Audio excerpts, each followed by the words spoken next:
Hello everyone, আমি আনু। আমার আবার একটি নতুন ব্লগে তোমাদের সবাইকে ওয়েলকাম।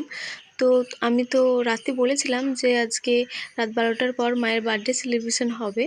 তো মাকে পুরোপুরি 12টার সময় মাকে গিয়ে উইশ করে এসেছি। আর এই শাড়িটা দিয়ে এসেছিলাম আর বলে এসেছিলাম যে শাড়িটা পরে তাড়াতাড়ি উপরে এসো। তো এই দেখো, আমরা এখন কেক কাটছি। অনেক মজা হয়েছে, অনেক আনন্দ, অনেক হাসি, অনেক কিছু হয়েছে। যেটুকু আমি চাই সেটুকুই হয়েছে। তো দেখো কেক কাটছি, আর ওদিকে মায়ের ছেলে ভিডিও কলে আছে, তাই আমি পোজ দিচ্ছি। স্প্রের বোতলটা আমি আমার একটা ননদের হাতে দিয়ে দিলাম। ওকে বললাম যে তুমি স্প্রে করো, তাহলে ভালো ভিডিও আসবে। দেখো কি দারুণ ভিডিও আসছে, তাই না? কিন্তু বেশি স্প্রেও ভালো না, কেকে পরে কেকটা পুরো তেতো হয়ে গেল। আরও অনেক মজা হতো যদি মায়ের ছেলে থাকতো, কিন্তু ও তো থাকার সুযোগই পেল না। মাকে কেকটা খাইয়ে দিলাম। মায়ের ছেলে বাড়িতে থাকুক, আর মায়ের ছেলে আমাকে দায়িত্ব দিয়েছে মাদের সবসময় হাসি খুশি রাখার জন্য। তো আমি সেই দায়িত্বটি সারা জীবন পালন করব। আর ওদিকে মায়ের ছেলে ভিডিও কলে আছে, তা ওটাই দেখাচ্ছিলাম যে দেখাও তোমার দাদাকে। এবার বাবা মাকে কেকটা খাইয়ে দিল। আর ওদিক থেকে মায়ের ছেলে বলছে যে ওটা তুলে ফেলে দাও। ওটার আমি নাম জানিনি, কি তোমরা জানিও ওটার নাম কি? আমি ফুরফুরের নামেই চিনি। তো এবার আমি কেকটা খেয়েই নিলাম। কেকটা ভীষণই টেস্টি ছিল। তো কেকটা বেশ ভালোই ছিল, দামের তুলনায় ঠিকই আছে। এবার ক্যামেরার ওপাশে আছে আমার ওকে কেকটা মা খাইয়ে দিল।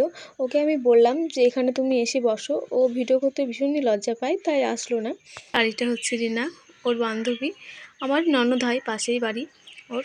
তো ও ছিল ভিডিও কলে, ও ধরেছিল, ফোনটা দেখাচ্ছিল, তাই আমি দেখাচ্ছি। এবার আমি নিলাম ফোনটা। এবার মাকে বলছি তোমার ছেলেকে কেক দাও। তোমার ছেলে খাবে না তো কী হয়েছে, আমি তো খাবো, আমাকে খাইয়ে দাও, তাহলেই তো হয়ে যাবে। আমার খাওয়া হলেই তো হয়ে গেল তোমার ছেলের খাওয়া। তাই জোর করে আমি মাকে বলছি কেক দাও। এই যে আমি দেখাচ্ছি, বলছি তোমার বদলে আমি খেয়ে নিলাম কেকটা।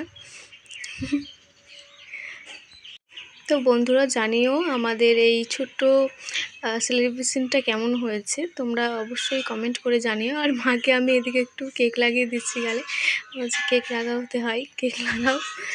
আর মা জোর করছে বাবাকে কেক খাইয়ে দেওয়ার জন্য। বাবা ভীষণই লাজুক, বাবা ভীষণ লজ্জা পায় এসব জিনিস করতে। তো আসছিল না, তবু জোর করে আমরা বললাম যে আসবেন। এবার চলে যাওয়ার জন্য চলে গেল বাবা।